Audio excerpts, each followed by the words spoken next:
What if I told you there exists a Bible, not rewritten, not translated, but forgotten? A Bible so ancient that it was already old when Rome was still young. A Bible written in a language now spoken only by monks who live among the clouds, in monasteries carved into the cliffs of Ethiopia. This is not legend, it's real. And inside its pages are words the modern world was never meant to read. Prophecies about the return of Christ that sound less like poetry and more like a countdown.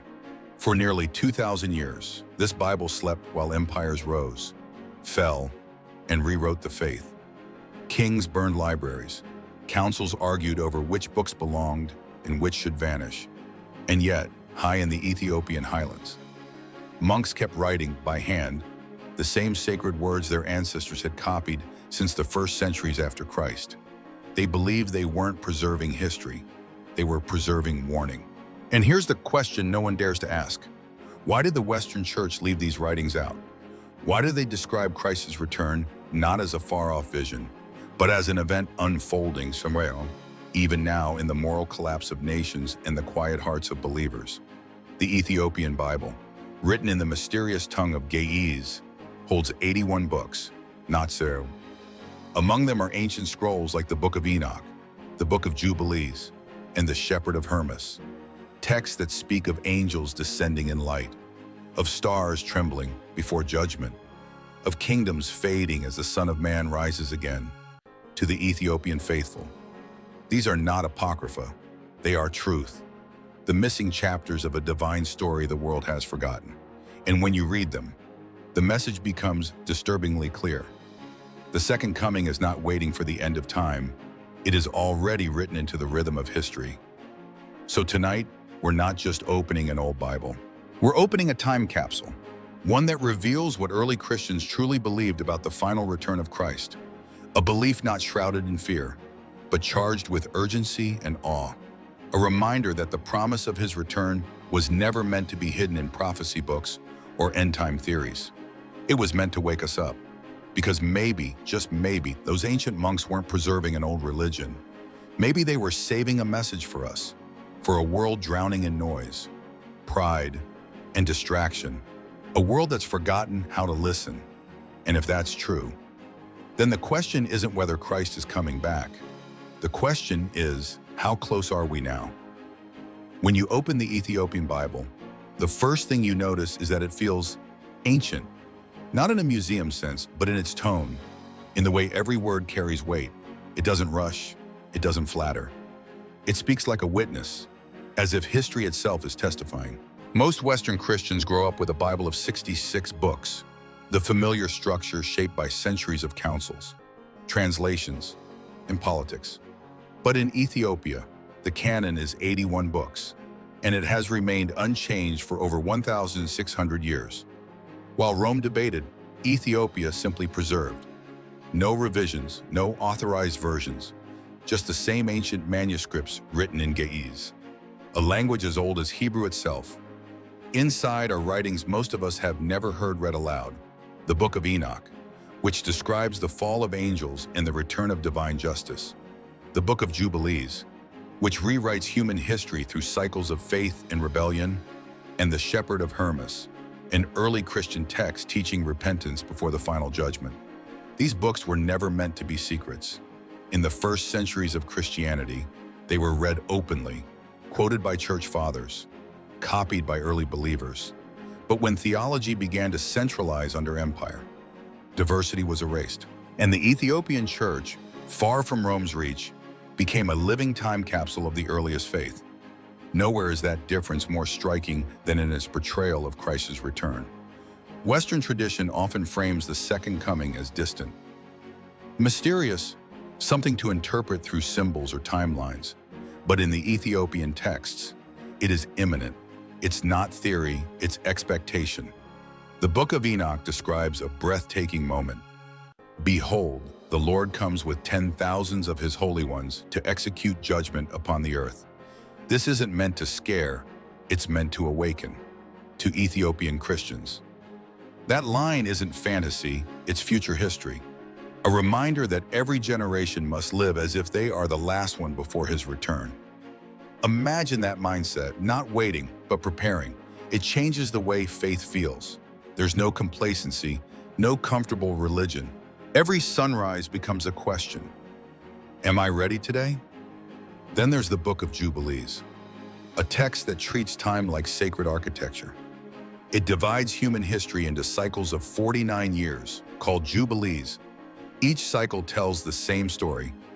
Humanity strays, God calls, judgment comes, and mercy begins again.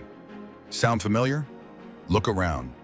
Every era has repeated this rhythm, from Babel to Babylon to our own screens and skyscrapers. Jubilees teaches that the second coming isn't random. It's the inevitable completion of a divine rhythm that has echoed since creation itself. When the pattern repeats enough times, the final Jubilee begins, and that's when the King returns. Modern theologians often dismiss these patterns as myth, but history quietly agrees. Every civilization rises, forgets its humility, and collapses under its own pride. The Ethiopian Bible simply names what we can all see, that time itself bends toward judgment, and mercy always waits at the edge of collapse. Ethiopian prophecy doesn't stop at earthquakes or wars. It warns of something deeper, the moral decay that spreads when truth loses value. Ancient hymns written in Ge'ez speak of days when families will divide, when greed will disguise itself as progress, when even faith will be traded for fame. Sound like social media yet? In the West, apocalyptic talk often means doomsday headlines or failed predictions. But in Ethiopian spirituality, apocalypse simply means revelation, the unveiling of hearts. The signs aren't just global, they're personal. They happen every time we choose comfort over compassion, pride over prayer, or noise over stillness. That's why Ethiopian Christians don't speculate about dates. They focus on daily readiness. They believe the clock of heaven doesn't tick by minutes. It ticks by hearts turned toward or away from God. One of the most powerful differences in the Ethiopian Bible is the presence of angels. They are not metaphors, they are messengers of transition.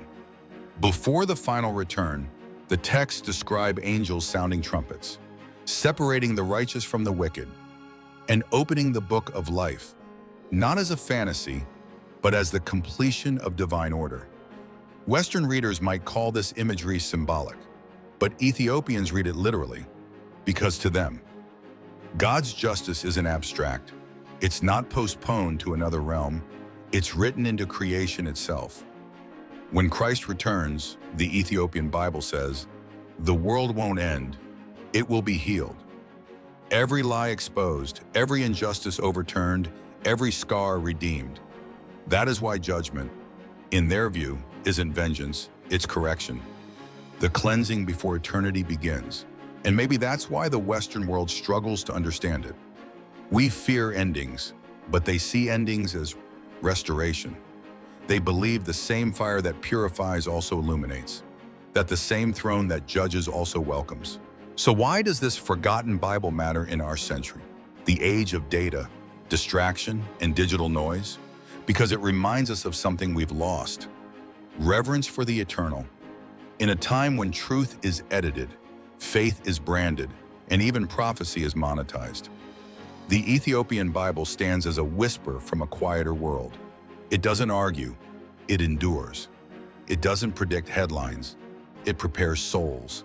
And perhaps that's the real prophecy, that the greatest sign of Christ's return isn't written in the stars or the news, but in how humanity forgets him, and in how, against all odds, his words survive in places the world never bothered to look. So when we speak of the end, the Ethiopian Bible invites a different question. What if the end isn't destruction, but return? Not chaos, but restoration. Not fear, but fulfillment. Maybe the final prophecy isn't about when the world will end, but about when the human heart will finally remember who its true king is. If there's one thing the Ethiopian Bible teaches, it's that prophecy was never meant to entertain. It was meant to awaken for centuries. The Western world has debated when the end will come, but Ethiopia has always asked a different question. Are we ready when it does? That's a harder question. isn't it? Because readiness isn't about knowing dates or decoding symbols. It's about the quiet, invisible work of the heart. It's about how you treat people when no one's watching, how you forgive, even when you don't feel like forgiving, how you love when the world is too loud for love. The Ethiopian monks who copied those ancient pages didn't have wealth, fame, or power. What they had was faith, and a conviction that time itself bends toward a divine ending. They believed that every act of kindness, every humble prayer, was part of that cosmic restoration, the slow undoing of darkness. To them, Christ's return wasn't an interruption to history, it was history. The story of everything finding its way home. When you read the Ethiopian prophecies today, about angels preparing trumpets, about truth being mocked, about nations losing their light, it's hard not to feel a chill of recognition. Because we see it every day, in the cruelty that passes for humor, in the pride that replaces humility, in the emptiness behind our screens. And yet, within that same darkness, there's still a spark, a quiet whisper reminding us that redemption always begins when someone decides to believe again. That's the real beauty of the Ethiopian Bible. It doesn't point your eyes toward destruction, it points your soul toward hope. It insists that judgment is not a threat but a promise, that the same God who ends the age will also renew it, that Christ's return is not the world's collapse, but its cleansing, not the closing of the story, but the moment the author steps back in. Maybe that's why Ethiopia never edited its Bible, because the truth doesn't need updating. It just needs remembering, and maybe, just maybe, that's what these ancient prophecies were fighting for. A generation lost in noise, desperate for meaning, willing to listen again.